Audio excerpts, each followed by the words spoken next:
Hello friends, నేను last time upload చేసిన వీడియోలో ఫీచర్స్ ఆఫ్ ది కంపెనీస్ యాక్ట్లో first point artificial legal person గురించి ఎక్స్ప్లెయిన్ చేయడం జరిగింది. ఈ సెకండ్ వీడియోలో perpetual succession is the second feature of the companies act. So నా ఈ యాక్ట్లో ఈ పాయింట్ గురించి తెలుసుకుందాం. So members may die or change but the company goes on till it is wound up on the ground specified by the act. So అసలు perpetual succession అంటే ఏంటి? ఇప్పుడు ఒక కంపెనీ అనేది స్థాపించడం జరిగింది, మెంబర్స్ వస్తూ ఉంటారు, వెళ్తూ ఉంటారు. కానీ ఇప్పుడు ఒక షేర్ అనేది ఇన్వెస్ట్ చేసిన వ్యక్తి, ఆ వ్యక్తి చనిపోతే ఈ కంపెనీ అనేది క్లోజ్ చేసేస్తారా? క్లోజ్ చేయరు కదా. సో ఆ మనిషి వచ్చి చాలామంది చేతులు మారుతూ ఉంటాయి షేర్స్ అనే ఒక కంపెనీకి సంబంధించి. అలా అని ఆ మనిషి కనుక లేనందువలన ఎటువంటి ఎఫెక్ట్ అనేది ఈ కంపెనీ మీద పడదు. అందుకనే మెంబర్స్ వస్తారు, వాళ్ళ లీగల్ హెయిర్స్కి షేర్స్ అనేవి షిఫ్ట్ అవ్వడం జరుగుతాయి తప్ప ఆ కంపెనీ అనేది ఎప్పుడు ఎండ్ అవ్వదు. మనం ఏమనుకుంటాం, ఆ కంపెనీ అనేది లాంగ్ రన్ ఉంటుందని మన ఎగ్జిమ్షన్. కంపల్సరీగా మనం ఎగ్జిమ్షన్ పలానా టైంకి ఇది ఎండ్ అయిపోతుందని మనకు తెలియదు కదా. ఒకవేళ అది వౌండింగ్ అప్ టైం వస్తే, అంటే లిక్విడిటీ పొజిషన్కి వస్తే, ఆ కంపెనీస్ యాక్ట్కి సంబంధించి స్పెసిఫై చేయబడినట్టుగా అది ఆ గ్రౌండ్స్ పరంగా దాన్ని స్పెసిఫిక్గా ఆ యాక్ట్లో ఏదైతే ఉందో దాని ప్రకారంగా వౌండింగ్ అప్ అనేది చేయడం జరుగుతుంది. సో మనం ఏం చెప్పుకుంటామంటే, ముఖ్యంగా ఈ shares of the company may change hands infinitely. చాలామంది చేతులు మారినప్పటికీ but that does not effect the existence of the company. ఇందాక చెప్పుకున్నాం కదా, కంపెనీ యొక్క ఎగ్జిస్టెన్స్కి ఎటువంటి ఎఫెక్ట్ అనేది జరగదు. Since A company is an artificial person created by law alone can bring an end to its life. Its existence is not affected by the death or insolvency of its members. మీకు అర్థమయ్యే ఉంటుంది. ఎవరైనా సరే అందులో members చనిపోయినా, అలాగే insolvency అయినా కూడా కంపెనీ మాత్రం ఎప్పుడూ రన్నింగ్లోనే ఉంటుంది. సో ఎగ్జాంపుల్ కూడా ఇవ్వడం జరిగింది. Many companies in India are in existence for over 100 years.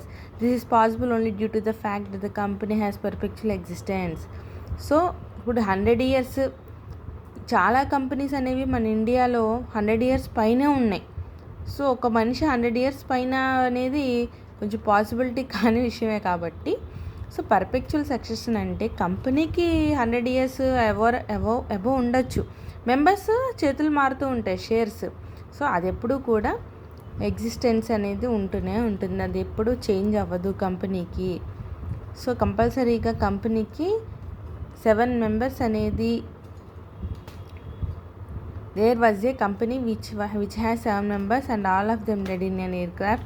Despite this company still exists unlike partnership form of business.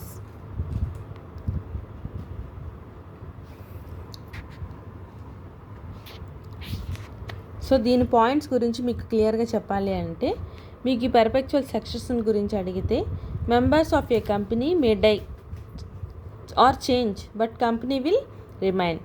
A company may be bought to an end by a legal process called winding up. అంటే ఒక company legal process ద్వారా winding up అనేది అవడం జరుగుతుంది. Shares of a company may change hands infinitely but it does not effect the existence of the company.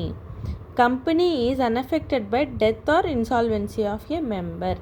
ఇలా points కనుక రాస్తే సరిపోతుంది పర్పెక్చువల్ సక్సెషన్కి. So features of a company అంటే కంపెనీస్ యాక్ట్లో there are 5 features of a company: artificial legal person, perpetual succession, limited liability, common sin, separate legal entity. ఇలా 5 points రాసి the following features అని చెప్పి, first point artificial legal person అని ఈ పాయింట్లు, second perpetual succession అని నేను చెప్పిన పాయింట్స్ కనుక రాస్తే మంచి మార్క్స్ అనేవి పడడం జరుగుతుంది. అలాగే థర్డ్ పాయింట్ వచ్చి లిమిటెడ్ లయబిలిటీ. ఇక్కడ లిమిటెడ్ లయబిలిటీ అంటే ఏంటంటే, first in case of a company the debts of company will not total be the debts of share holders. ఇక్కడ ఏం చెప్పుకోవచ్చు అంటే, అసలు లిమిటెడ్ లయబిలిటీ అంటే, ఫర్ ఎగ్జాంపుల్ ఒక కంపెనీ ఉంది, కంపెనీకి షేర్స్ నేను 10 rupees కొంటాను. ఓకే, ఆ 10 rupees షేర్స్ నేను కాల్స్ ఉంటాయి కదా, సో ఒక 3 కాల్స్కి నేను 30 రూపీస్ కట్టేసా, సారీ 3 రూపీస్ కట్టేసా, ఇంకా 7 రూపీస్ ఉన్నాయి. ఆ 7 రూపీస్కి మాత్రమే నేను లయబిలిటీ అవుతా ఎప్పుడు, వైండింగ్ అప్ అయ్యేటప్పుడు కంపెనీ. అంతేగాని నేను అంతకుమించి రూపాయి పే చేయమంటే చేయను. సో కంపెనీకి సంబంధించిన డెబ్ట్స్ ఎప్పుడు కంపెనీకే ఉంటాయి తప్ప మొత్తం 100 రూపీస్ డెబ్ట్స్ ఉంటే 100 రూపీస్ మెంబర్స్ మీద ఉండదు. మెంబర్ ఎంతవరకు షేర్కి డెబ్ట్ ఉంటాడో అంతవరకే కడతారు. సో ఇది ఎప్పుడు కూడా షేర్స్కి సంబంధించింది. నేను ఇప్పుడు చెప్పిన point, in case of company limited by shares the liability of members will be limited to the extent of amount unpaired on shares. ఎవరైతే అన్పేడ్ అనేది ఉంటుందో షేర్స్ మీద ఆ అమౌంట్కి మాత్రమే వాళ్ళు లయబిలిటీ అవ్వడం జరుగుతుంది. అదే in case of a company the debts of company will not totally be the debts of share holders. అంతేగాని కంపెనీ యొక్క డెబ్ట్స్ అనేవి కంపెనీ టోటల్లీగా డెబ్ట్స్ అనేవి షేర్ హోల్డర్స్ మీద ఉండదు, కంపెనీ షేర్ హోల్డర్స్. సో ఇది అనేది చాలా ఇంపార్టెంట్ పాయింట్. అలాగే 4th పాయింట్ గురించి చూద్దాం.